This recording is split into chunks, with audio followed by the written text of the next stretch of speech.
Thank you to the Brass Queens for an incredible performance. Our next segment is electric.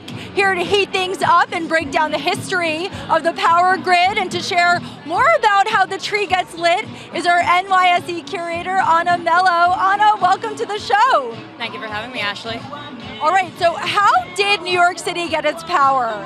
The history of powering New York City is very long and very cumbersome, but the very first permanent power station in the world was opened in 1882 on Pearl Street by Thomas Edison.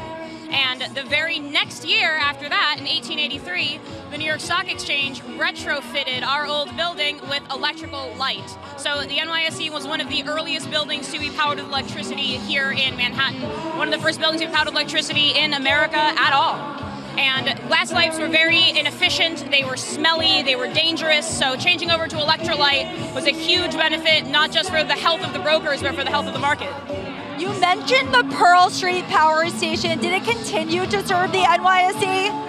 Yes, so the Pearl Street Power Station was built in that specific location because Thomas Edison understood that he needed money in order to build that power station, and so he called upon the financiers of Wall Street.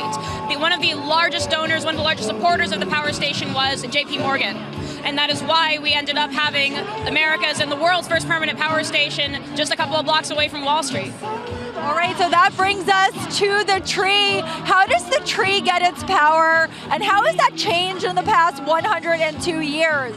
That's a great question. So the tree gets its power, of course, today from the power grid, from the stock exchange. But in the past, our current building, which opened in 1903, was actually built to have its own dynamo. So we used to generate our own electricity. So the earliest tree that we ever lit in 1923 was powered by the stock exchange itself. NYSE curator Anna Mello, thank you so much for joining us.